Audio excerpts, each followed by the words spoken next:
தேவனை நாம் மகிமைப்படுவதாக. இந்த பாடல் சாத்தானுக்கு எதிராக எழுதப்பட்ட தீர்ப்பை நடைமுறைப்படுத்திடுவோம், வெற்றியை சுதந்தரிப்போம். சாத்தானுக்கு எதிராக எழுதப்பட்ட தீர்ப்பை நடைமுறைப்படுத்திடுவோம், வெற்றியை சுதந்தரிப்போம். இத்தகைய மேன்மை பரிசுத்தவன் நமக்கு, இத்தகைய மேன்மை பரிசுத்தவன் நமக்கு உண்டானது, உரித்தானது, உண்டானது, உரித்தானது.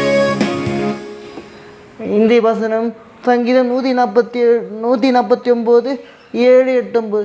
அவருடைய ராஜாக்களை சங்கிலிகளாலும் அவள் மேன்மக்களை இருப்பு விலங்குகளும் கட்டவும், எழுதப்பட்ட நியாய தீர்ப்பை அவள் பேரில் செலுத்தவும், அவள் வாயில் கத்தரை வைத்தும் துதியும், அவள் கைகளில் இருப்பதும் கருக்குள்ள பட்டியும் இருக்கும். இந்த கணம் அவருடைய பரிசுத்தவன்கள் யாவுக்கு உண்டாகும். அல்லேலூயா. கர்த்தர் ஆசீர்வதிப்பாராக. இயேசு நேசிக்கிறார். இயேசு சீக்கிரம் வருகிறார். ஆயத்தமாகும்.